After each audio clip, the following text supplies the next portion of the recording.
One art, one shot, now the future is yours. Go!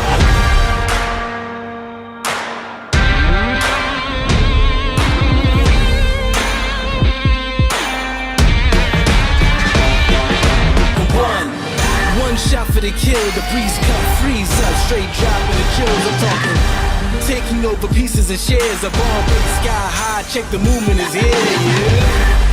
Yeah, it's one heart, one shot, now the future is yours. Go!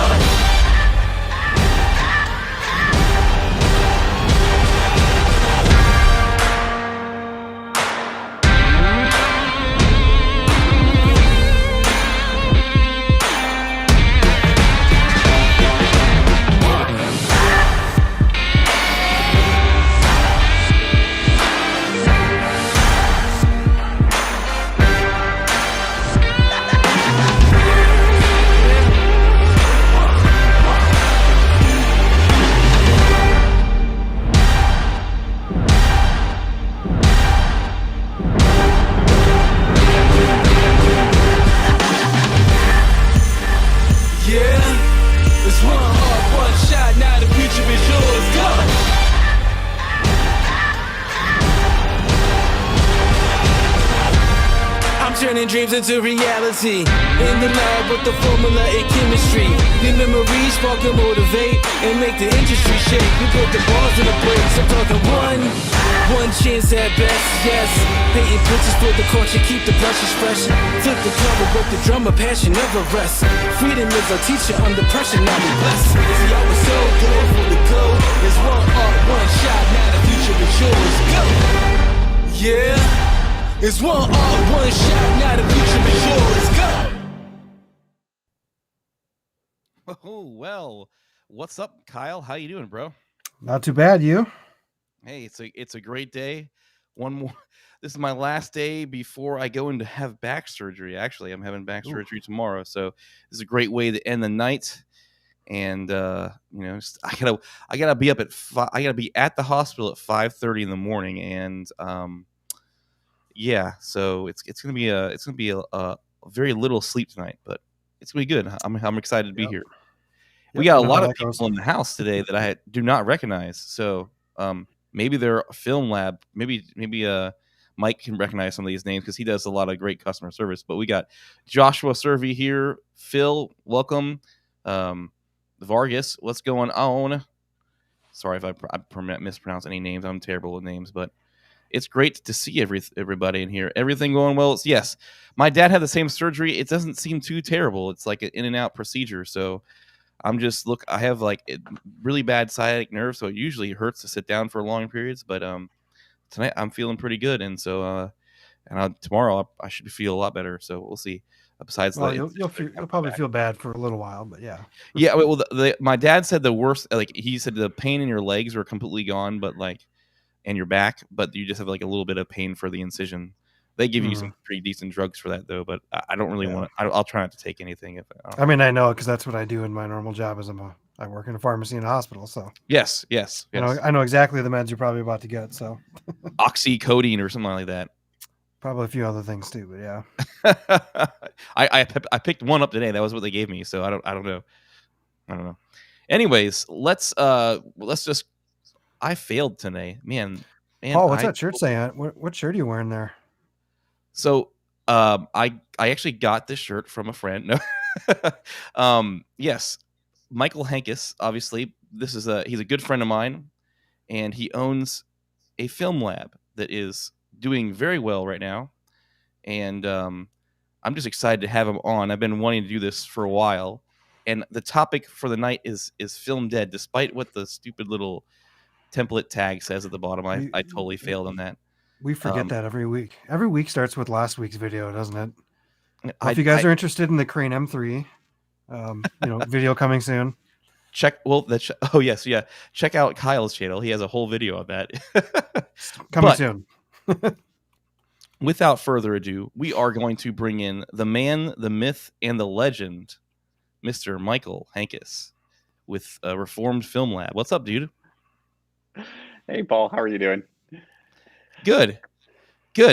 So I think it's funny. The whole reason I'm on Sony is mainly because you were one of the first people to inspire me to shoot on a Sony mirrorless camera.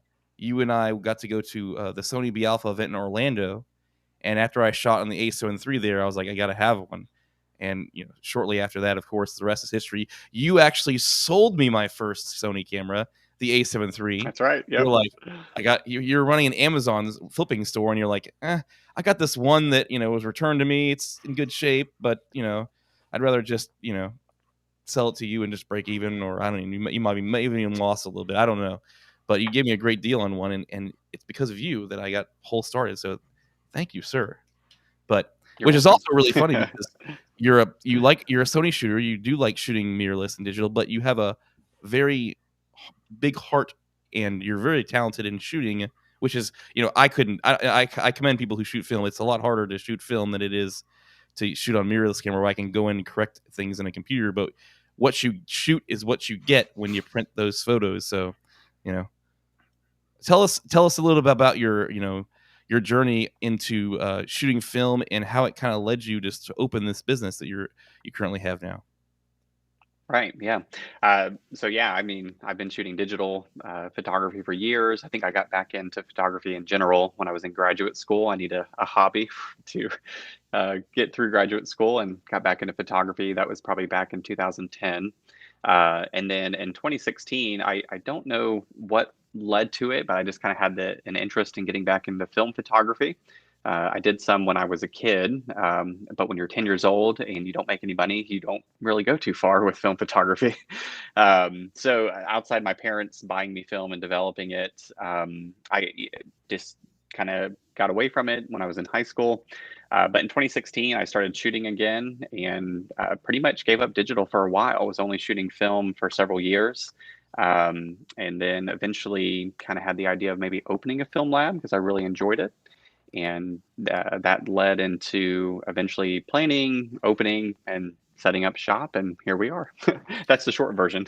Right, the short, and it's interesting because there's a lot of things that led to you opening the film lab, because you already had a very, very successful business, kind of flipping Amazon products, electronics, cameras, pretty much anything that you saw that you could get a good deal on. I mean, the best people at Best Buy knew you by name when you'd walk in there and unload a lot of their sales, and then you would just send it all off to Amazon to ship. And what started it, I remember this, you said, I just made a deal with Kodak and I am buying pallets of film from Kodak and shipping them off to Amazon. And I was like, wow, that's crazy. And then not too long after that, you're like, I'm going to do a film lab. And then you start, you bought all this stuff, cut holes in your doors to try to get it to fit in your spare bedroom. And then said, wow, I really need a bigger space, and then modified your garage. And now you're in a brand new building that you guys just purchased, like a big retail space. That's exciting right there. I still haven't been able to see it, but it's pretty cool. That's how it started. When I finished graduate school, I went to school for counseling, and then I took a job here in Ormond Beach as a marriage therapist, and I did that for about 8 years until just recently leaving.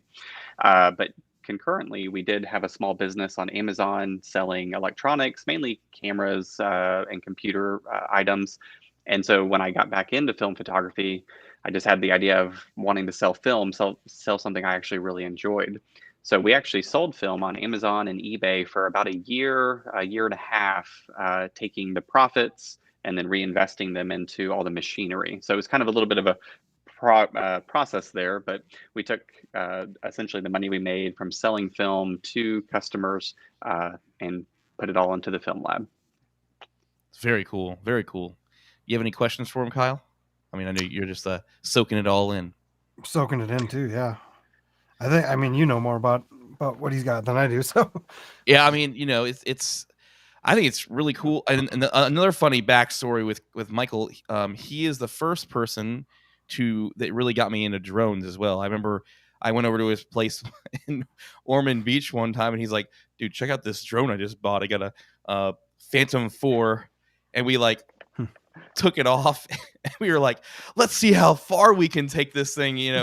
I think his boss or something and like lived like 2 miles away from you, and we were trying to see if we could fly it and like ask him to come out his front door or something. I mean, Right. Yep. I remember. I was like, wow, that was like my first time with it. I was like, wow, those drones are pretty neat. And then, they didn't have, I don't even think the Mavic was out at that time. That was like the Phantom 4 fresh off the block right there. Yeah. And yeah, that was a while ago. Yeah. I was like, wow, I got to get me one of these things. And I never did until the Mavic came out. So it took me that long to get one, but I eventually did. But yeah, that's cool. It's look at you. You just converted me to a lot of things in my life. Sony cameras, drones. I mean, look at it. I mean, it's true. I mean, you were the first person to really encourage me with photography. I would always like go to your, hey man, I need some photos for. I was doing the music thing for a while, so I was like, hey, let me shoot some cool photos with my guitar and stuff like that. He'd come over and he'd shoot some stuff of me and edit it and send it to me, and that was where I first kind of got my itch for photography. I was like, ooh, I could probably do this. Maybe if he shows me the ropes, and then the rest is kind of history. I feel like other than the like, what are those things? The 120 cams that you can get at like Urban Outfitters and stuff, the plastic cameras. Yeah. I haven't really touched film since like 2001, like since high school. So Michael, I have one. He sent me a Kodak camera, and I took about half the shots on it. I haven't loaded it up yet before I give it to him to develop. But so we have a film lab, fanboy here, Ernesto. He says I've sent film to Mike's lab several times, and the quality is unmatched. It's crazy. I mean, it's good. He does a great job, and he runs a great strict ship over there. So I love. Speaking on that, I love, and maybe Ernesto can agree with this, but the customer service that you provide, you showed me kind of the process of like how you send first time purchasers like a literally a welcome video of you just sitting in front of your, it doesn't take you that long to sit in front of your iMac and record a 30-second video saying, hey, just want to let you know I got your order and we're working on it. Like that's just really personal. And then I've seen all these applications that you invested in to make it all happen, and I think it's really neat to see just like the customer service quality, and we can see that it's paying off because you have a lot of repeat customers. So yeah, that's something we started doing maybe 3 or 4 months into opening. We found a company that connects into our online store. So whenever we get new customers at the lab, it notifies us and allows us to send off just a quick thank you video for their order. If they're ordering film, just kind of give them a face-to-face, hey, this is how we work as a lab, this is the process.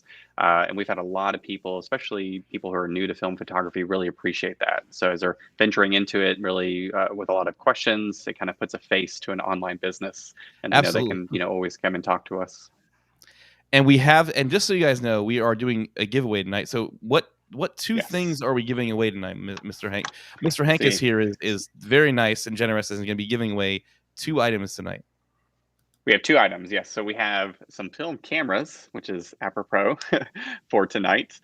These are actually new cameras that we just got at the lab today. They're a simple point and shoot camera. So if you don't do any film photography, they're great to start out with.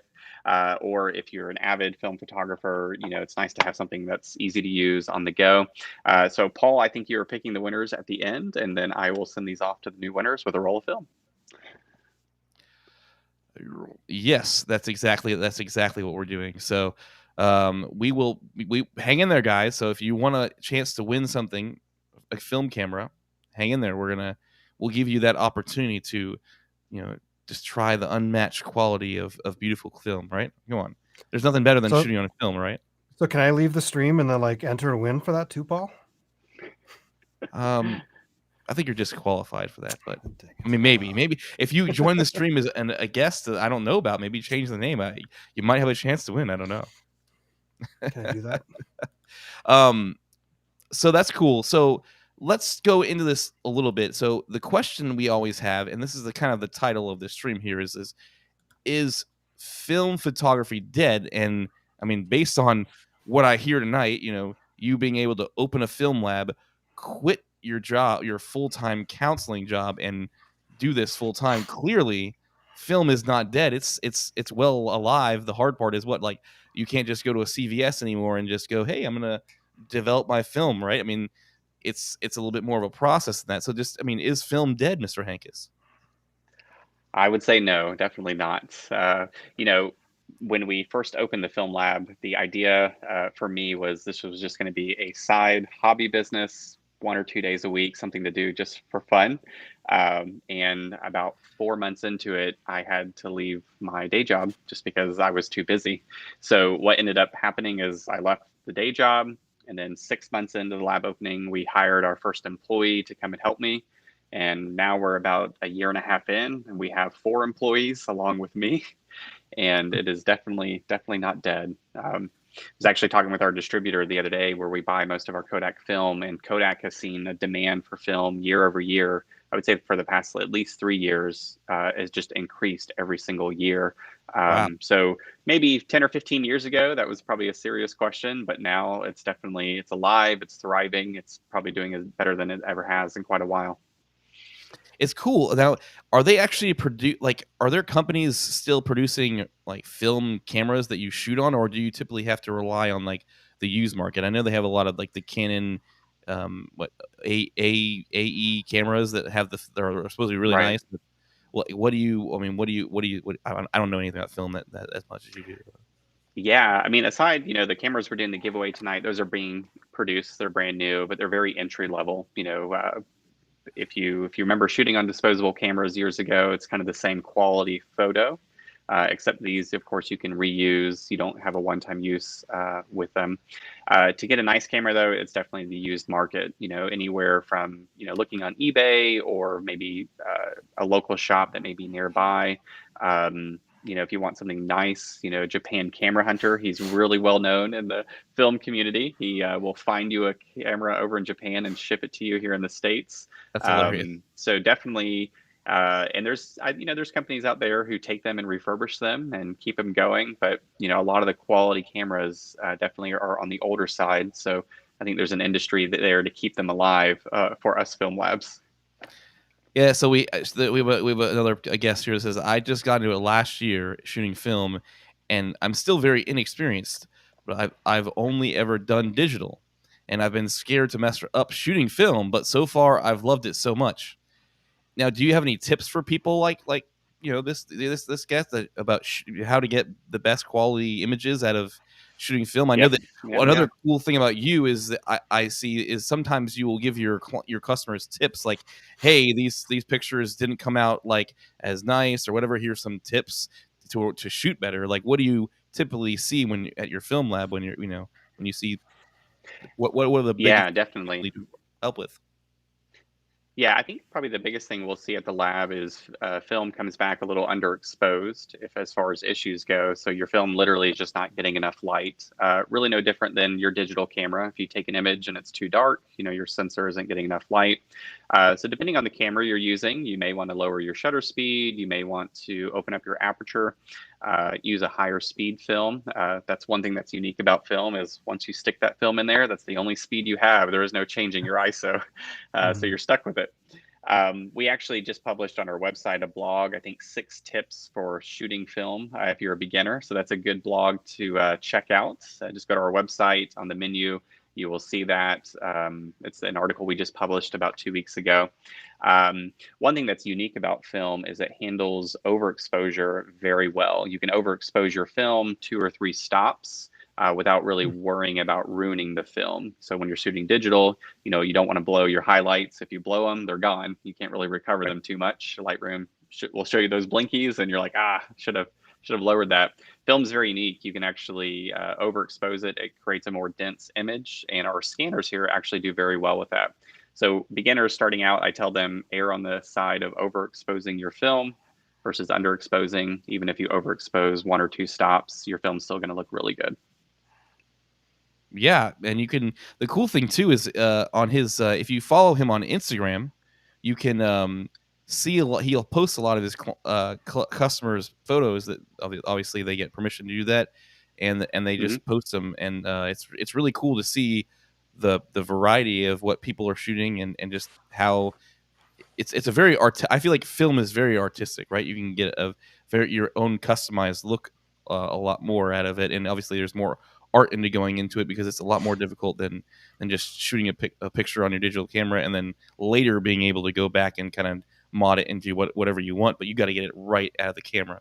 So well, I also think it's on great. digital, you can also just see what your photo looks like right away too, which is Right. You know, like I would imagine film is a lot of practice and a lot of just experience of using it and knowing, because like you wouldn't know what your digital camera is unless you look at the picture and go, oh, it's underexposed, and then you can take another Right. one. And film, you have to wait until everything's processed and printed out, and then you're like, crap. Well, and I'll learn better next time. So, well, that's another it's thing. definitely a skilled thing to do.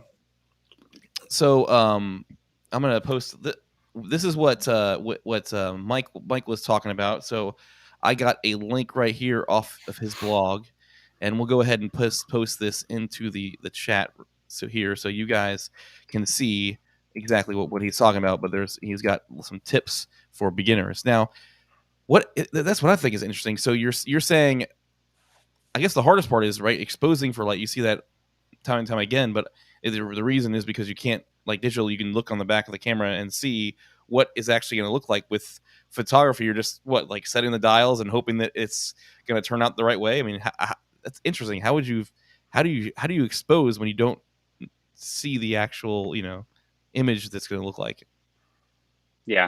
Yeah, I mean, some of the older cameras that you had mentioned that are on the market, your Canon AE1s, kind of a classic SLR from back in the day. We see a lot of those that people are using. Those have a built-in light meter. They're certainly, not as sophisticated as some of the digital light meters we see in our modern Sony cameras or anything that's out on the market. So oftentimes, if you're, using your light meter, that's going to get you pretty close.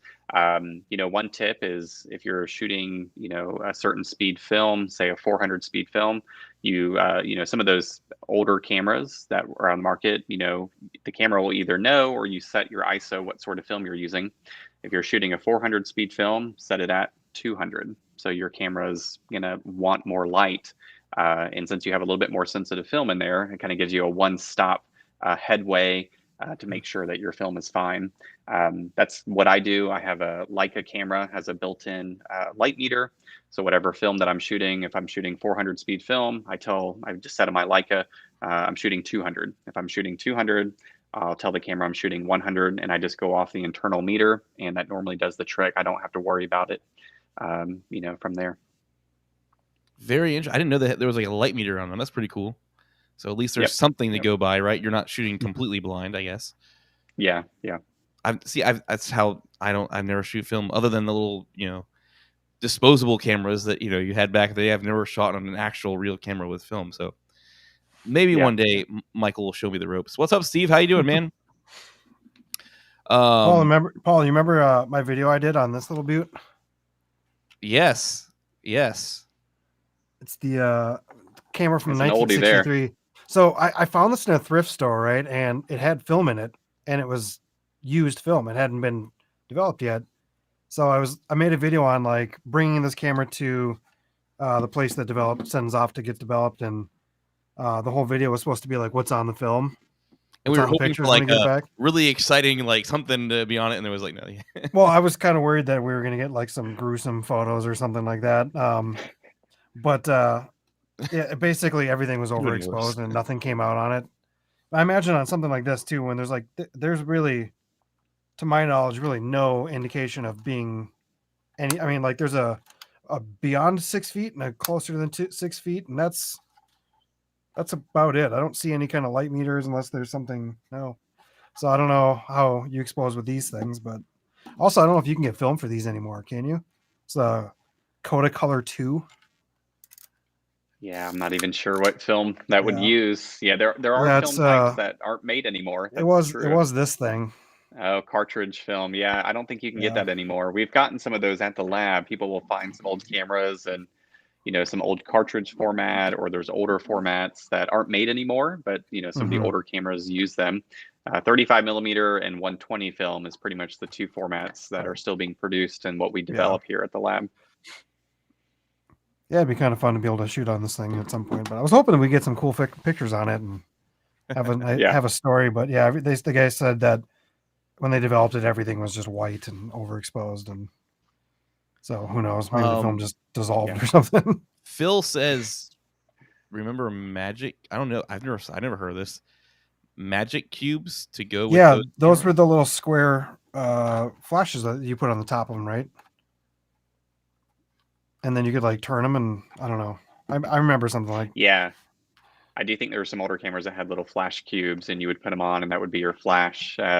Definitely before my time, probably before I was born, but those did exist. The only Sony I can afford is a Walkman. Okay, Peter Quill. Okay, we'll go with that. Man, those Walkmans are expensive nowadays. They're retro. They're vintage. Very. So, what is your favorite film to shoot on? It would vary. So I think with film, one of the unique things is each film stock normally has a little bit of a different look to it. So probably one of the most popular films for shooting everyday or mainly portrait is Kodak Portra 400. That's one of their premier professional films, a 400 speed film. I probably like Kodak Ektar. It's a 100 speed film, really punchy, good for outdoor shooting, landscapes. If you shoot people with it, it tends to make their skin tones a little bit more reddish, which isn't very flattering. So it's not too much of a people person film. But if I were to go out shooting every day on a bright sunny day, Kodak Ektar would be probably what I take. Huh. So the film comes in a set ISO, so you pretty much can only, if you're shooting outside, if you're shooting in a low ISO, you're gonna be just really hoping to have like a nice aperture, cranked aperture, or what kind of ISO, what kind of film speed do you typically shoot on? Yeah, so it varies. If I know where I'm going to be shooting is outdoor, bright day, I'll aim to use a lower speed film, a 100 or a 200. And then, like we were talking about, if you have a camera that can do manual control, your old Canons, Nikons, Olympus, all those different companies made so many great cameras that had, similar to today, full manual control. The only thing you don't change is the ISO, given the film that you're using. Then you just, kind of set up. If it's a bright day, yeah, you're probably shooting a higher shutter speed. You're probably shooting a little bit higher aperture, f5.6, f8, depending, of course, on your depth of field that you're wanting. But then it can be limiting. If you have a lot of bright light and you're shooting 400, you can overexpose your film.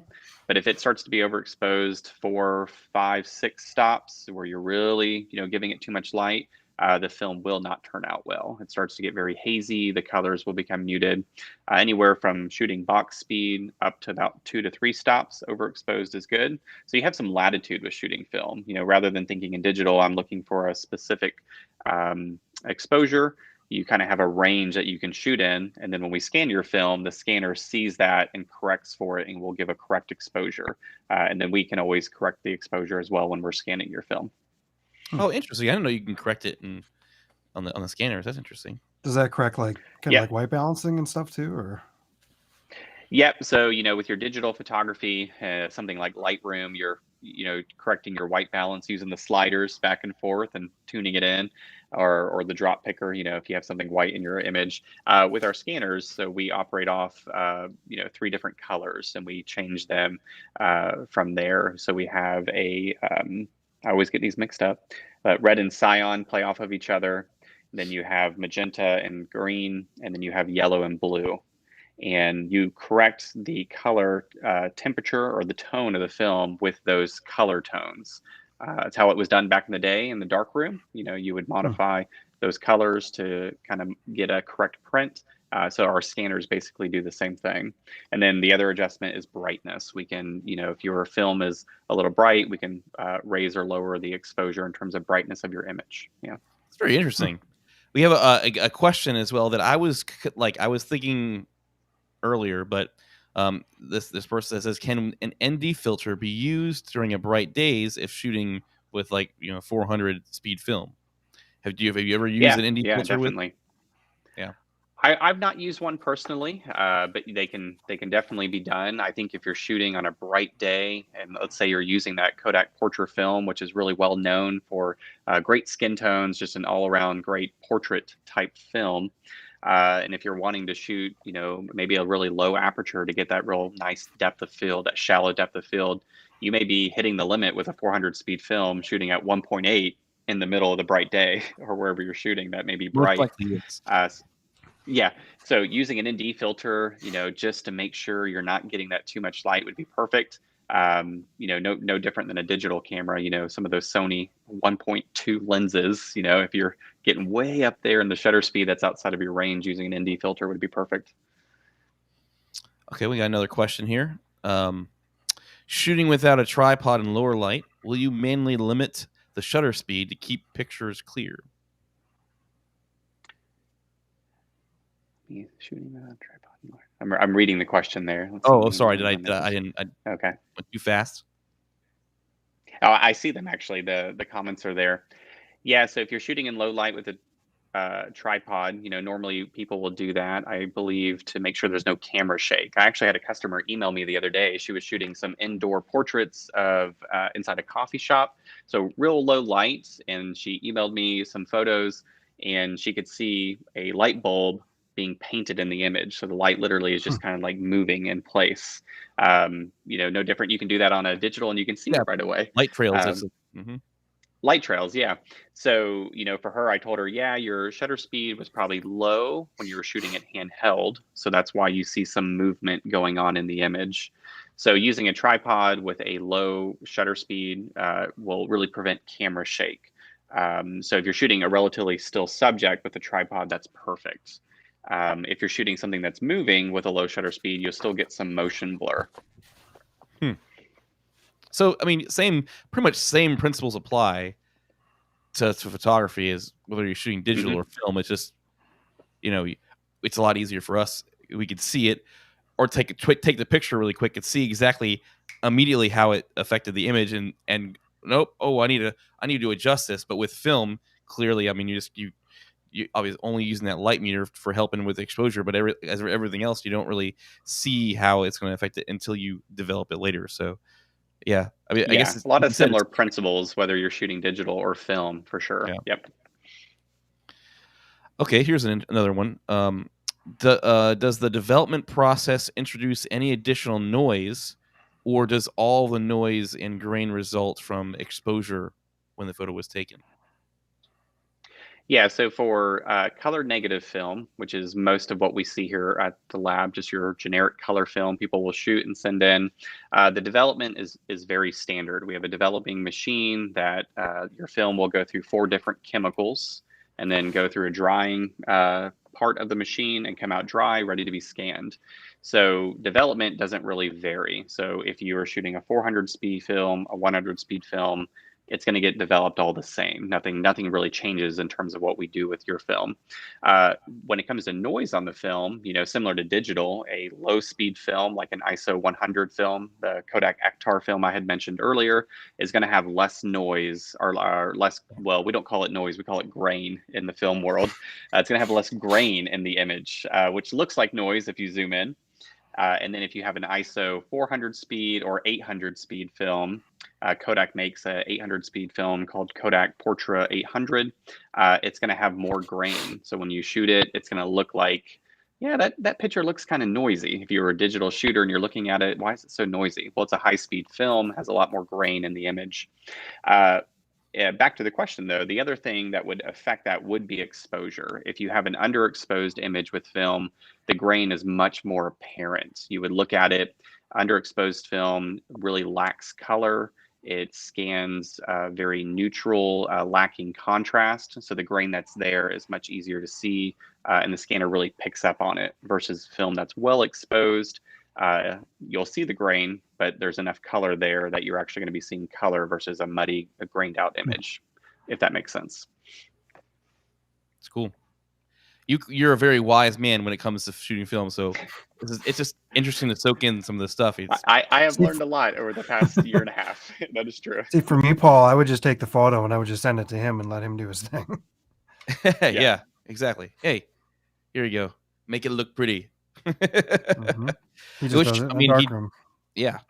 I mean, I've seen some of the process. I've seen some of these scanners, and he's very talented in what he does.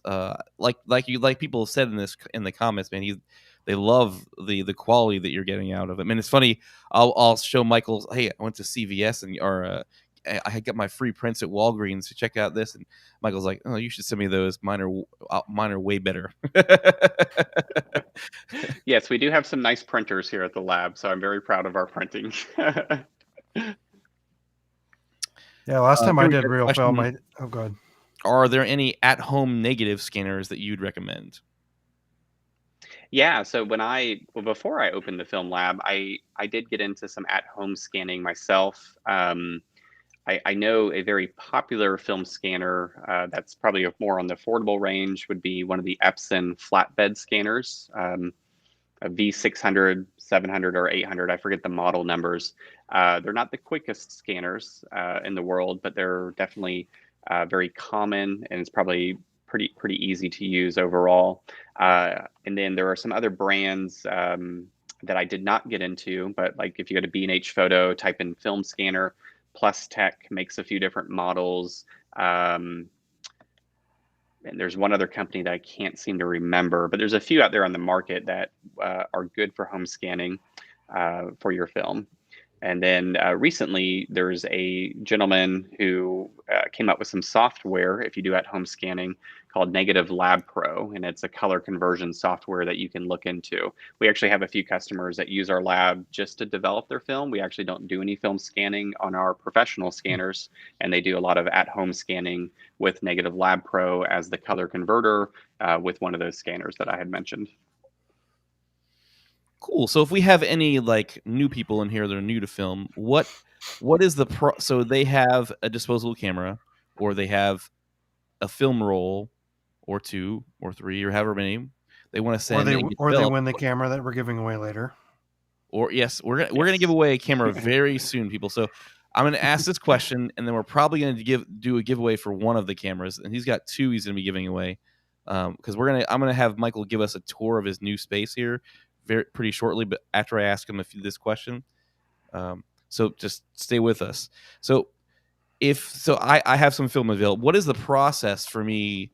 What do I got to do to get that developed and get it to you? And what's the process for like maybe a new customer that's coming to you right now?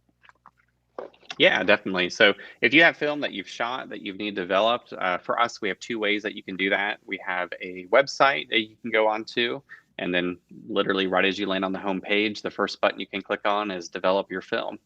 And then from there, we have, the different types of film. So we have color negative film, we have your black and white film, and then we actually have slide film. So slide film is like a positive film. It's not a negative that we have to scan and invert the colors to get you an image. It is where the term slideshow comes from, where we had those back in the day. And you select your film type, and then you can let us know what size scans that you want. We have different sizing options in terms of megapixels that you can get for your scans. We can do prints here at the lab, and you would place an order online. Once your order's placed, then you just simply mail the film to the lab, to our new building, and we will take it from there. Or we also have a mobile app. You can download our app on Google Play or the iOS store, and everything that's on our website for our film, developing services, or any of the products that we sell are on the mobile app as well. Nice. So the this sounds like a dumb question, but do you only print like film, or can you also print like digital prints and stuff too? I was just about to ask that question. Yeah. Yeah, so with when we scan your film, it produces a digital image, and that's actually what we're printing from. We do. You did have, like back in the days, optical printing, where they would actually take the negative and create a print onto paper. We don't have that equipment. When we opened up the lab, we decided to go with dry printers. So we print everything from your digital images. So even if you had digital images you want printed, we've done that for customers as well. Okay, that's cool. Cool. So and another cool thing too is when you get your film developed, you get a copy of that digital image, as well as if they want to go ahead and order prints, they could do it through you as well. Correct? I mean, yep. Yeah, during the ordering process, when anybody's placing an order, it's always going to include us developing your film and scanning it. And then in scanning it, we're going to send you your digital images to your email. Click one button, they download to your computer or your device, whatever you're using. Prints are always optional. If you want prints, we can get them printed up, and then we normally mail them out a day or two after we send you your digital files. And do people get their film back? Like, do people request you to send it back to them, or do they ask you to recycle? Yeah, that's a great question. I would say 70% of people want their film negatives back, maybe. And about 30% don't care, and so they dispose of them. So if you don't want your negatives back, it's definitely a little bit cheaper. So when we send your films back, there's a shipping fee, for us to actually package them up and send them through the postal service. If you don't need your negatives and you want us to dispose of them, that makes it a lot cheaper for you. And so we have a lot of customers who want their negatives back. We send them, and then we have another customer base that says, nope, I don't need them. I have my digital images. Send them off to negative heaven, and we do so. So is it cheaper? Is it obviously if they're ordering prints from you and you have to send them out something anyway, it's probably not too much more expensive to get the negatives back, but correct? Yeah, if someone does order prints, with their order, we're going to include your negatives automatically. In fact, when they order online, we don't even bother asking them at that point, because if they're ordering prints, we're going to include it. Yeah. Nice. Somebody else, let's see, we had a question. I'm going to try to answer these questions, and then after these questions, we're going to do a giveaway, and then while we're doing this giveaway, you can pull your phone out, and we'll give a little tour of I'm excited to see this, because I've only seen a glimpse of it, people, and I've never been to it in person yet. Not yet. Let's see here. Any tips? There we go. Any tips for wanting to intentionally double expose frames? So it would depend on the camera that's being used. Some cameras do have an ability to allow you to use your shutter again without advancing your film. So with most of your traditional film cameras, you take an image and then you have to wind your film, and it literally moves the film to the next frame, to the next frame. If you have a camera that allows you to do that, it will allow you to fire your shutter 2 times without advancing the film. I would say really just making sure your exposure would be good for the scene that you're shooting and the second scene that you're shooting, because film does well with overexposure. Exposing the same spot of film 2 times with a normal exposure, whatever the camera meter would say, hey, this is what you're needing to shoot, would be good. And so 2 exposures on 1 piece of film is going to be fine. And then when we're scanning it, we'll see that, and it varies. Sometimes you can see some really neat double exposures with film. You'll have photos of a person maybe standing with a very clear background, maybe the sky. And then their second exposure is a bed of flowers. So then when you see the photo, the whole person is painted with flowers against a soft background. So kind of playing with your backgrounds and what you're shooting makes a big difference. And sometimes it's just guesswork, people trying different things and trying to get it just right, Mm-hmm.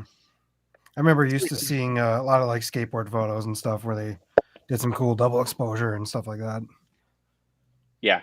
Yeah, you can get really unique with it, combining 2 images into one, and sometimes they turn out really well. Okay. What is the main difference between a professional lab and a traditional pharmacy in terms of the processing and scanning? I mean, maybe you know the answer to what this is. I don't know. Yeah, definitely. I think the biggest thing would be probably volume. So I think your CVS's, your Walmarts, Walgreens, places where you could maybe still take your film, they probably use similar machines that we use. But with developing film, chemistry that we use, the 4 different chemicals I had mentioned earlier, they have a shelf life. If you're not developing the chemicals and you're not developing film inside your chemicals, and the chemicals are sitting for long periods of time without film actually running through them, just like any chemistry class, your chemistry tends to go bad over time. So what ends up happening with us at the lab, because we do, several hundred rolls a week on a busy week, every time a roll of film goes through the machine knows, hey, a roll of film went through, and it puts a certain amount of fresh chemistry into what's known as our working tanks. So we have working tanks here at the lab that house essentially the chemistry that all your film is winding through the machine. So with a traditional pharmacy, if they're not running enough film, those tanks tend to go bad over time, just leaving the chemicals out sitting. The second big benefit is that when we scan your film, we're actually looking at the images, correcting the images for color balance and for exposure, kind of like how we talked earlier. There's literally a technician looking at your images, and if an image comes up, say, we're shooting indoors with some bright yellow lights, some of your inside yellow lighting, it will tend to make your image look a little bit yellow, sometimes very strongly. And so myself or one of my employees will look at that and say, okay, that needs to be color corrected, or essentially have the white balance corrected. So I think that's probably the biggest difference between a professional lab and a pharmacy is our chemistry is always fresh. That's going to make sure your film is turning out the way it should. If your film is being developed in chemistry that's bad, it's going to really mess with the colors. Your colors won't turn out good. Even when we scan it, there's not much we can do to fix it if it wasn't developed properly. And then the second thing, as I said, is you have a technician looking at it. Even with my technicians, they'll even ask me sometimes for a second pair of eyes for me to come and look at film scans just to make sure we're getting them right for people. Cool. Yeah, I was going to say, I think the answer to that question is passion. Passion. Yes, I am passionate about it. Like I said earlier, because it was a hobby of mine, to take a hobby and turn it into a business, I do really care a lot about it. So going from one profession into a new one in my 30s, which I never anticipated, it's something I really do care about. So that's probably a big difference. And there's a lot of great labs out not here to say that, in the not to States. say that, Yeah. not to say that CVS employees are not passionate about it. I'm sure they probably still like what they're doing, but I think you won't get a better customer service experience with like a CVS versus like this Mike's business here, but maybe. Yeah, I mean, we're invested into film at this point. We did just buy this new building, and so it's something that we're all into. Whether it's from developing to selling film and getting new cameras that come on the market, we're into it. And some pretty cool T-shirts. I'm not gonna lie, he's got a pretty cool. We do have new T-shirts. Yes, I got this. I'm geeking out over it, and then he's got some really like he has been toying around with like getting different artists to make like film. His whole branding is film life for your T-shirt design thing. I think it's really cool, some of the designs that you've got out there, and you're just starting to kind of market the T-shirt side.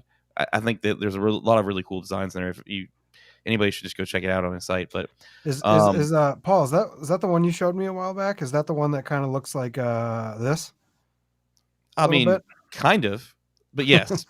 When I think it was the same guy that did our. Well, I showed him Michael that design, and he's like, "Ooh, I'll have to try that," because it's a Fiverr guy. So he went on Fiverr and said, "Hey, this kind of I want to design for a film life. Just make me whatever, make something interesting." And the guy came back, and I was like, "Wow, that design's really cool." So it is one of his T-shirt designs on there. But yes.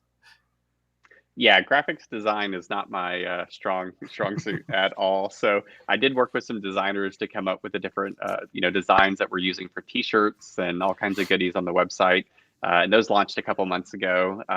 So it's neat to see people buying them and then being out in the world. So we have one more question, and then we're going to do a giveaway, and then we're going to have you do your little tour. So how long does it usually take to get your prints back? So do they send them in to you, and what's the process like for that? Yeah, so our digital scans, so when you send us your film and when someone sends us the film and we actually receive it at the lab, we will email you letting you know, hey, your film's here. It's safe. We have it. And then from there, it's 3 to 4 business days for us to develop, scan, and email you your film scans so you can download them.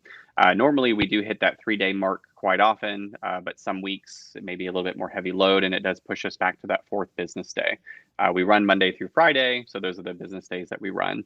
But if the person's asking about physical prints, once your film is scanned and we send you your film scans to download digitally, if you do order physical prints, those normally ship out the next business day, at max sometimes 2 business days.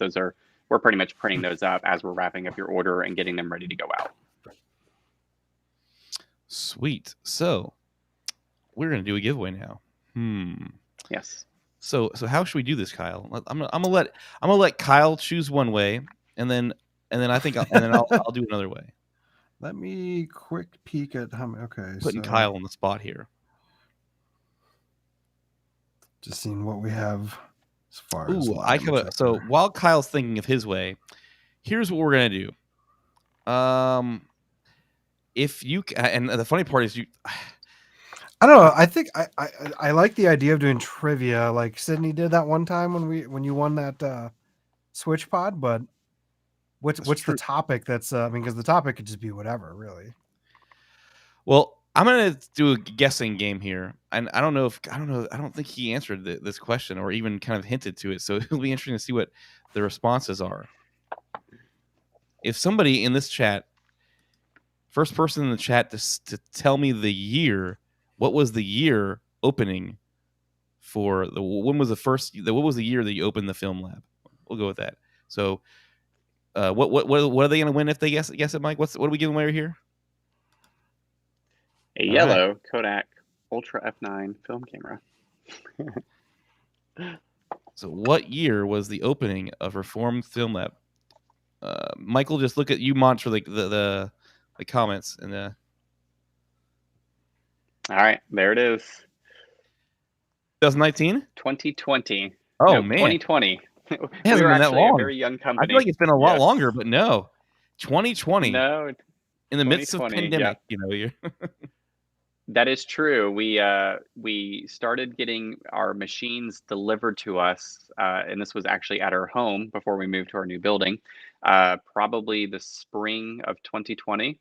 And that's when I think COVID was starting and ramping up. I know here in Florida, we had like a mandatory shutdown of like non-essential businesses, I think for like a month, maybe two. I don't remember. It all kind of blurs together the past couple of years. Yeah. And so actually, during that time, I took the month off from counseling since we were shutting down for that initial month. And I got the website ready and everything. And we didn't actually open till the summer of 2020. We opened up in July because we just celebrated 1 year this past summer. Now we're about a year and a half in going into next year. All right. So, man, I see the winner. I'm not going to Plesgy. I don't know. Yes. I put the link of contact. Here's what you do: contact Reform Film Lab on their Instagram. So DM Reform Film Lab and follow him on Instagram, and he'll get with you and get your information and get that camera out to you. Yep. Yep. And if you're not on Instagram, you can go on the website, use our contact page if that's easier for you. Either one, and you are the winner. The yellow one? I said yellow. Yeah, yellow camera. All right, and so we got one more. What do you have? Is it the best color in the world? The green one. Same camera. You want to give that away right now, or do you want to give that away in a few minutes? We will give it away in a few minutes, but that's the next one right there, a green one. Ooh, so green one. We'll be thinking about how we're going to give that one away. But Michael, let's go ahead. I'd love to see a tour of this place. I'd love to see what this place looks like. All right, so I think I join on my phone, and we'll try to make this happen. You want to pause me on this one? Yep. All right, so we're gonna minimize me if you full want, screen Paul. here and turn it sideways so we can see it better. Yep, we're gonna turn this around.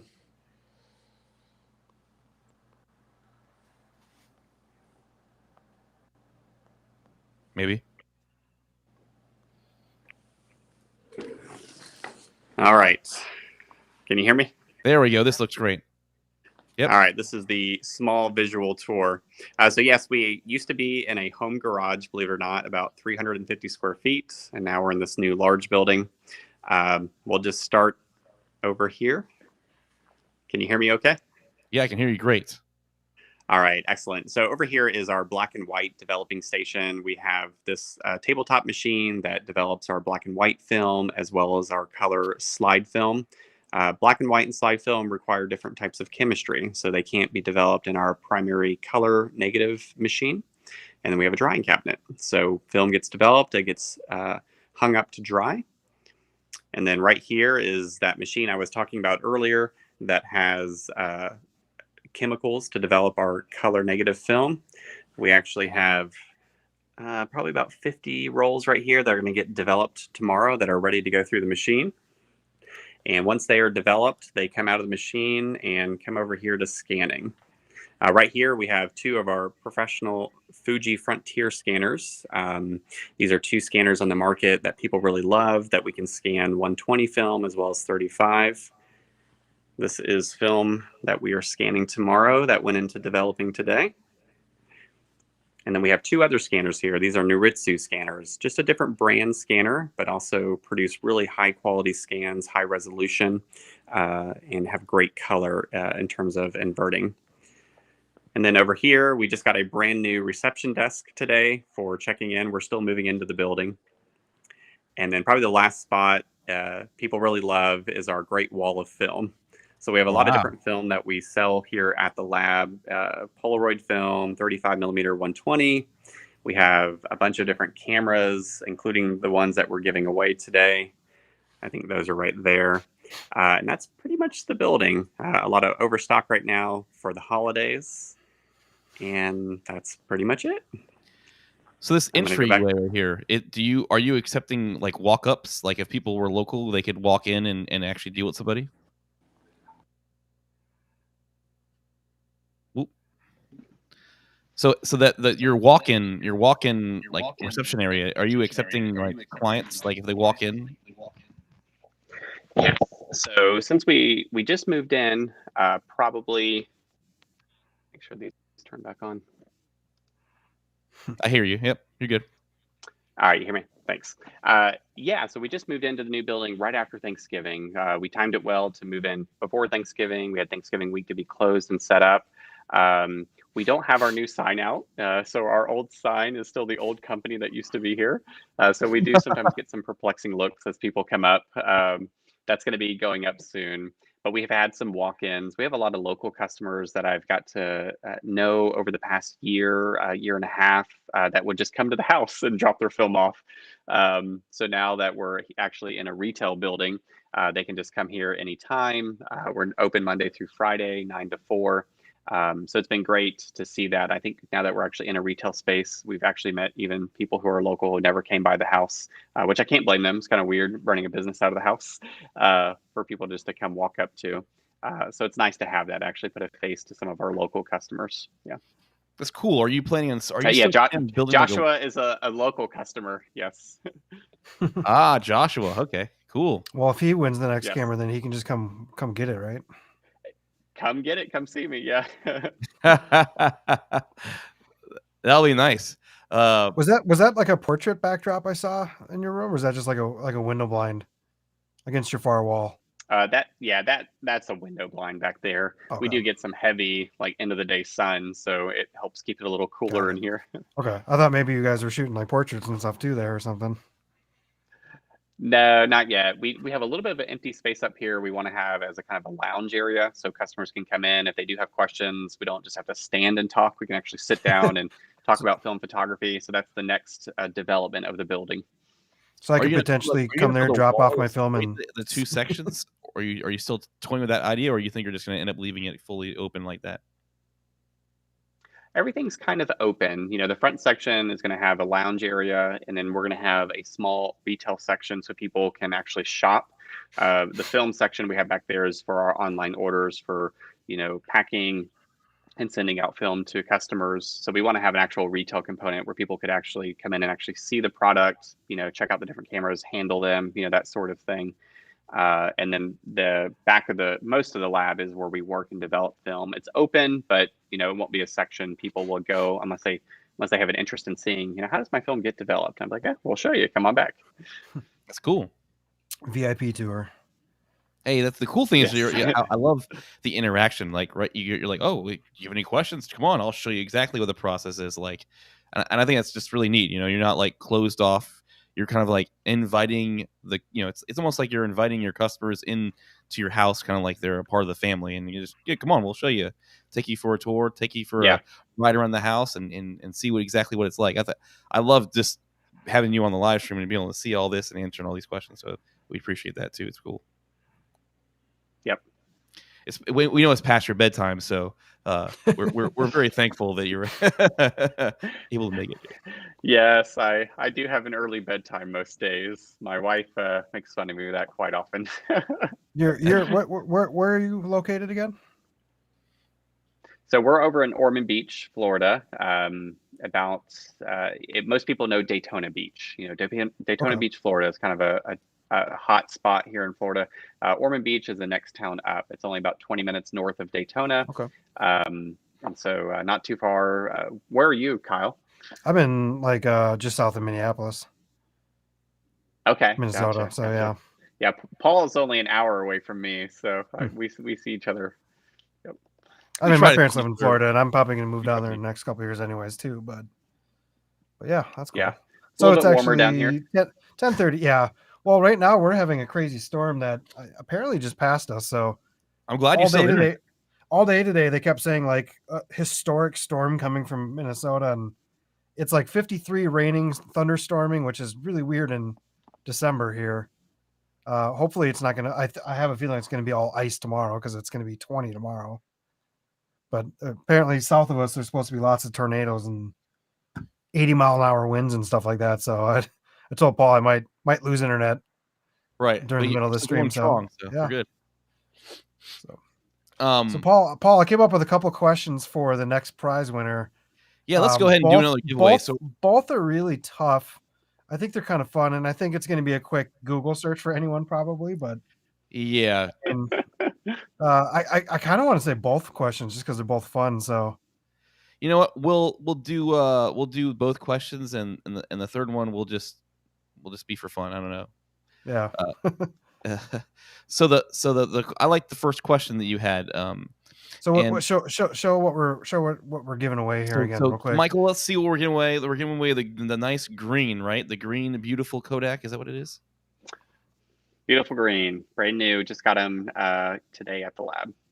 Nice. That's a cool looking camera. So what are they? They're like a really great beginner camera that you can continue to change film on and pick your whatever film you want. Is it any 35 millimeter? Yeah, so film? It's just a simple point and shoot. You load the film in. There's no setting your shutter speed. It's a fixed 1/20th of a second shutter at f9. F9. So it's not a very large aperture per se. But if you are shooting outdoors, nope, it's going to be very, very reminiscent to what a disposable camera will output. The primary benefit is rather than only having one roll of film and you're done, is you can load in other films. You can load in high-speed films. There are some films that go up to 3200 in terms of ISO. Very grainy films, but most of them are black and white that we'll see. So very popular for just your casual want to shoot on the go, so we see a lot of people taking them to family get-togethers or parties, or just having something in the car. If you see something you want to shoot, click, that's it. No really thinking about it. And as long as you got oh, go ahead, sorry. I was just gonna say, as long as you got enough light, you're good to go. I just saw they gave like a bunch of the Minnesota Vikings a bunch of disposable cameras while they were on a trip to San Fran or whatever, and they posted all the pictures on their Instagram afterwards. It was it's just a different look for sure. A lot of those like kind of disposable cameras. Very, very nostalgic look. Film in general has a different look, but nostalgic look. You look at an image like that and it's a film shot. We got some people in here that are really excited to win, and you've been with us for like the entire time. So I really hope you can win this. Let's see what you got from Woodlands. Go for Woodlands, Texas. Come on. No. All right. So we got the question will be, are you ready? Do you want to go with the year, Paul? Or I'm going to go with the year again. I'm going to go with the year. Okay. So it's going to be another year. Not going to be nearly as easy probably to guess this one, and I'm thinking Google will be your best friend, but maybe someone will get this. What was the year that the world's first photograph made in a camera was taken? The year the first photograph in a camera was taken. And if you know the person, then maybe he'll throw in a roll of film, right? Yeah. I'm looking at it, and I didn't know this. So props to whoever gets it. And Phil, at least you're in the right time frame ish. He's in the right century. Oh, I see the winner. Here we go. This was the winner right here. 1826. I think there might be someone ahead of him there, Paul. I don't know. Was there? Let's see here. I want to make sure ours is ordering correctly. I'm wrong. I'm sorry.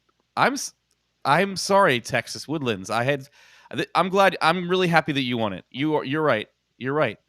Texas, the Woodlands, Texas won it. Good. I'm really happy. I'm kind of happy you won it because you've been with us for a while and you said I saw that you really wanted it, so you Googled it faster. And you got it. 1826. How do you know that he Googled it? Maybe they knew. Maybe they knew.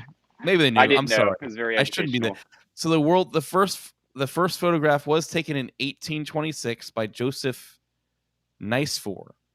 We'll just say nice photo. Nice photo. Nice photo. It's a cool image. I saw the picture online when I looked it up. Obviously, it's just kind of obviously black and white, kind of just like you look at it now and be like, oh, that's terribly overexposed, but just to be able to do it.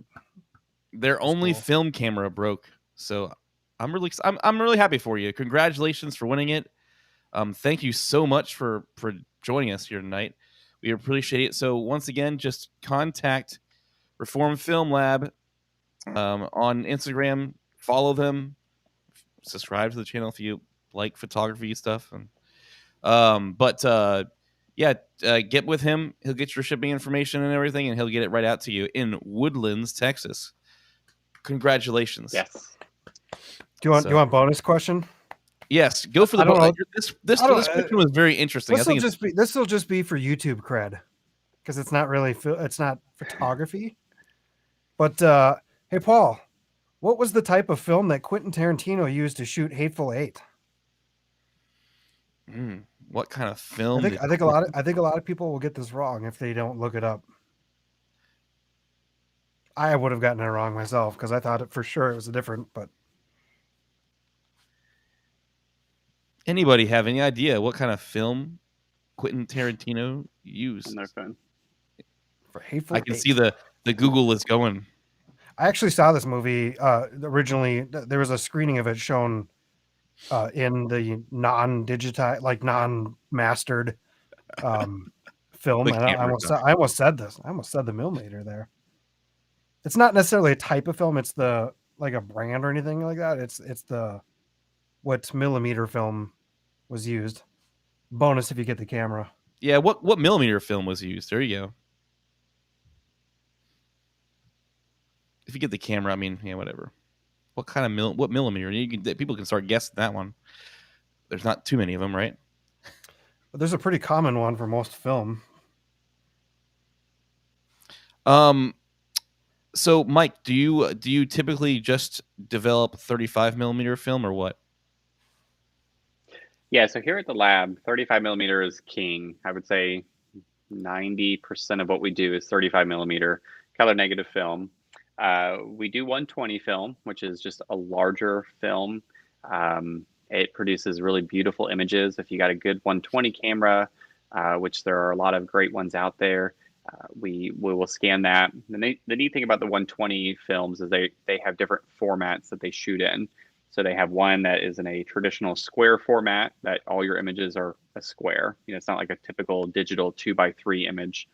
And then they go larger from there. So it's really neat seeing some large negatives from 120 film. They can, and when we scan them, very low grain, a lot of detail we can get out of them. Yeah. 8 millimeter film? Nope. Phil, sorry. Man, nobody wants to play this game. That might be a little too old. Let's just say it this way: the standard for a long time in film was a lot of like the 50 millimeter Technicolor. That was what a lot of Tarantino films were filmed on prior. I think some 35. This one was a very specific style, and it was if you ever get a chance to see it in actual film, this one was a cool screening. But it's probably too old now to see in a theater, probably. The question was, what type of film did Tarantino use to shoot the movie Hateful Eight. It's not for a camera or anything. It's just for fun. So 70. Ooh, close. 70 millimeter IMAX. Okay, yeah.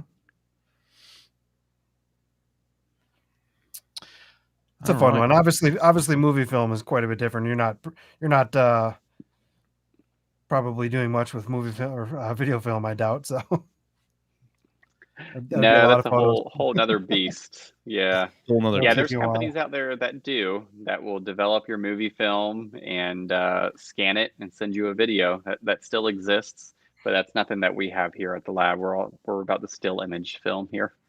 Yeah. All right. So for tonight, before we close out, I'll let Kyle answer the question after we ask you or what our final thoughts are here. But what do you have any what closing tips for people to shoot film? What are the big things you want people to walk away with tonight? Any kind of really big helpful tips? Yeah, I would say just don't be afraid to try it. I think, sometimes we will get emails from people shooting film for the first time, maybe extra anxious over getting good results. And I tell them it's something that it's a skill set that if you aren't very good at it at first, just talk to us here at the lab. We love helping out people as they start out. If you have issues that you encounter, we can talk about it over email. We send you video notes on your film when you shoot for the first time with us. So if we do see any issues, we can just give you some feedback on what we think may be going on. And normally, once you get the hang of it, you are hooked. We have a lot of people who started out, maybe didn't have a good first roll or two as they were figuring things out. And once they got the hang of it, they have not gone back. So communication is key. That's what I used to tell people when I was a marriage therapist. Communication is key. So just communicate with us here at the lab, and we will help you out. He will. He. If you need any therapy while you're at it, he'll walk you through it. It's okay. I think we had one of our guests, Paul, from a couple weeks ago, Dima. I'm not sure, but yeah, I know he shoots a lot of film too on his. I think he said he had like a Fuji or Pentax or something like that. But yeah, and we actually sent him to your his lab to check it. He was like, "Oh, I need a place to develop stuff." Yeah.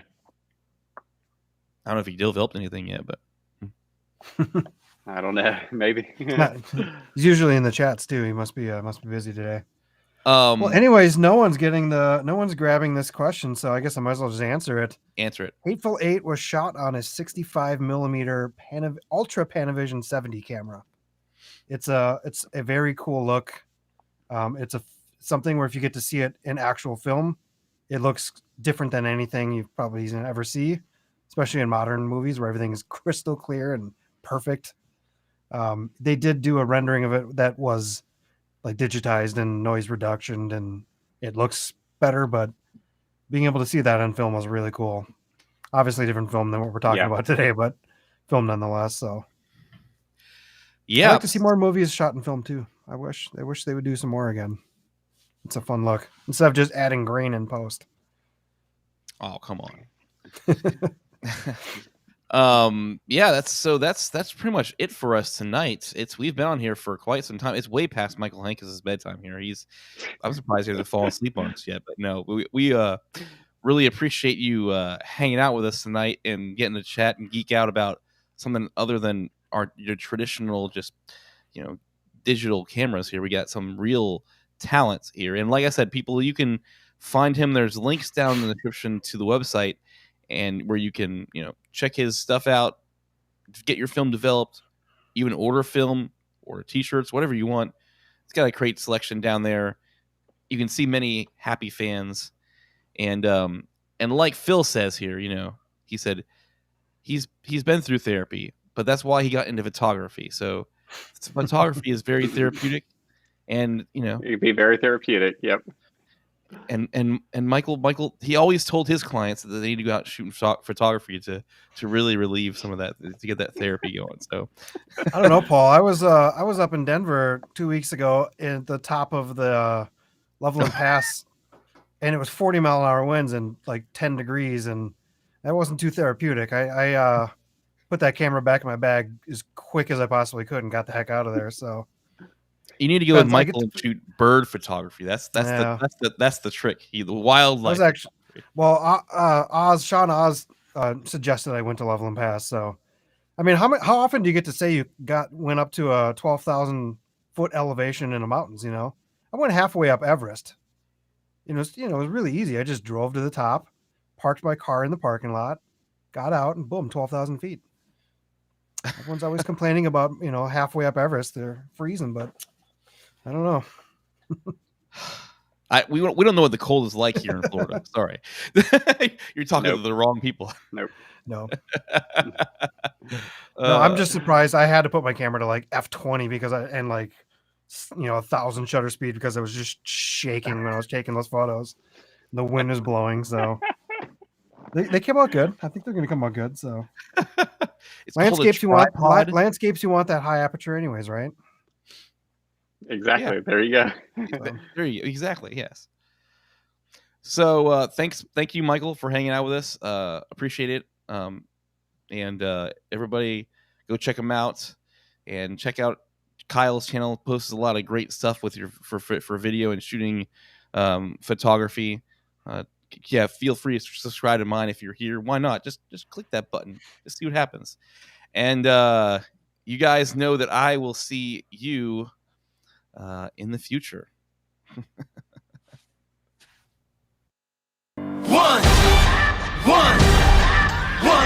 One shot, now the future is yours. Go!